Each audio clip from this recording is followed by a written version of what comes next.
Good morning students. आज हम करेंगे क्रिया, जिसे इंग्लिश में कहते हैं वर्ब। जिन शब्दों से किसी कार्य का होना, करना, किसी घटना के घटित होने, किसी व्यक्ति की अवस्था, किसी वस्तु की स्थिति आदि का बोध हो, ये सब चीज़ों का ज्ञान करवाया जाए, वे क्रिया शब्द कहलाते हैं। जैसे लड़के खेल रहे हैं, कोई कार्य हो रहा है। श्रेष्ठा पुस्तक पढ़ रही है, कोई कार्य किया जा रहा है। बादलों ने सूर्य को ढक लिया, कोई घटना घटित हो रही है। दादाजी को बुढ़ापे ने घेर लिया, व्यक्ति की अवस्था का ज्ञान हो रहा है। माँ के कपड़े अलमारी में रखे हैं, वस्तु की स्थिति का बोध हो रहा है। तो बच्चे आइए जानते हैं हम धातु के बारे में। क्रिया का मूल रूप धातु कहलाता है।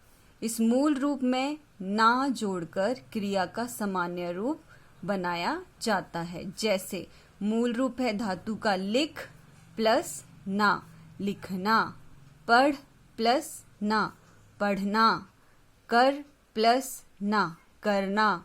देख प्लस ना, देखना।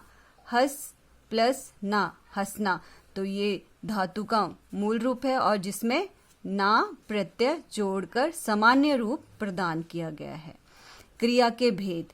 क्रिया के भेद दो आधार पर किए जा सकते हैं, कर्म के आधार पर और संरचना के आधार पर। कर्म के आधार पर क्रिया के भेद: अकर्मक क्रिया और सकर्मक क्रिया। अकर्मक क्रिया वह क्रिया जिसमें कर्म की अपेक्षा नहीं होती। अकर्मक क्रिया में क्या होता है? कर्म नहीं होता, अकर्मक क्रिया कहलाती है। इस क्रिया का संबंध सीधा कर्ता से जुड़ता है। इस क्रिया का संबंध किसके साथ होता है? कर्ता के साथ। इसके क्रिया के उदाहरण है सोना, जागना, रूठना, हंसना, मुस्कुराना, चलना, बैठना, ठहरना, जाना, दौड़ना, कूदना आदि क्या है?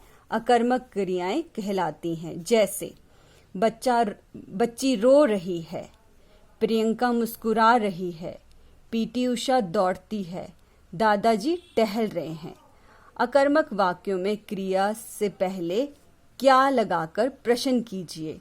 यदि उत्तर नहीं मिलता तो क्रिया का कौन सा रूप कहलाएगा? ये अकर्मक क्रिया कहलाएगी। जैसे क्या रो रही है, कोई उत्तर नहीं मिल रहा है, अतः बच्ची रो रही है।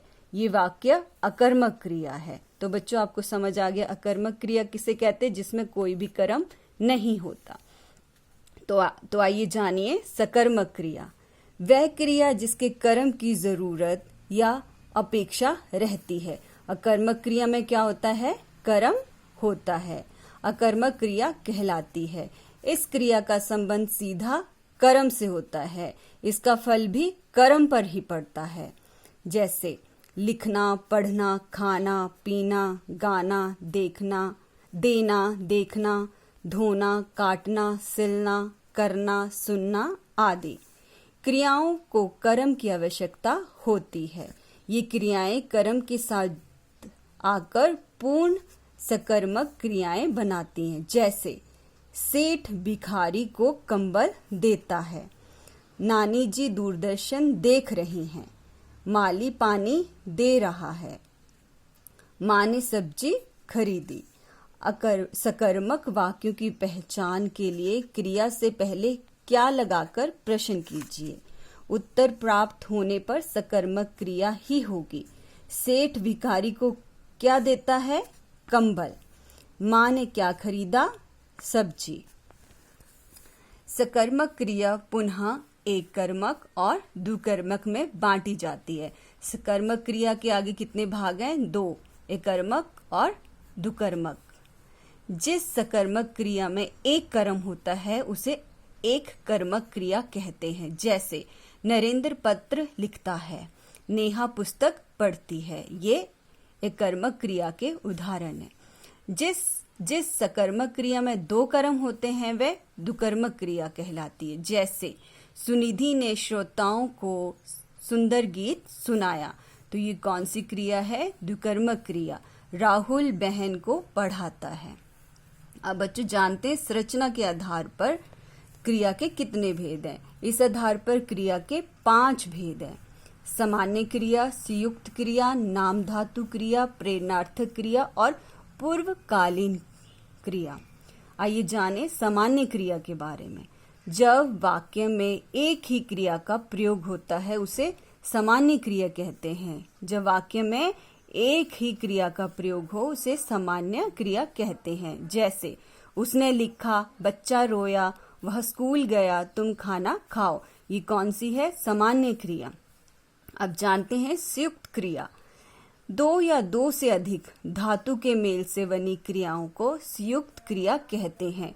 2 या 2 से अधिक धातु के मेल से बनी क्रियाओं को कहते हैं संयुक्त क्रिया। जैसे वह स्कूल चला गया, उसने खाना खाया होगा, बच्चा रोने लगा, पिताजी मुंबई से लौट आए हैं। ये हमारी संयुक्त क्रियाएं हैं।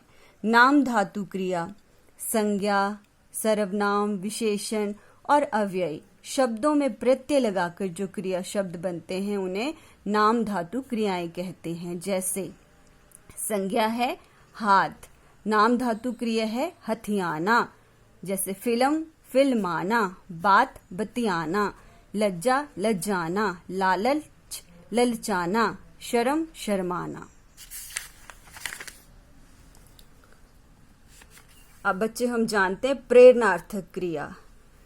जो क्रिया शब्द कार्य करने की प्रेरणा देते हैं वे प्रेरणार्थक क्रिया कहलाते हैं। जो किसी कार्य को करने की प्रेरणा दे। प्रेरणार्थक क्रिया को 2 प्रकार से समझा जा सकता है। प्रथम प्रेरणार्थक क्रिया और द्वितीय प्रेरणार्थक क्रिया शब्द। शिक्षार्थी विद्यार्थियों को राष्ट्रीय गान सिखा रही है।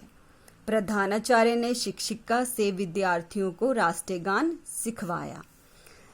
यहाँ पहले वाक्य में शिक्षिका ने स्वयं राष्ट्रीय गान सीखने के लिए प्रेरणा दी, अतः इस वाक्य में प्रथम प्रेरणार्थक क्रिया का प्रयोग है।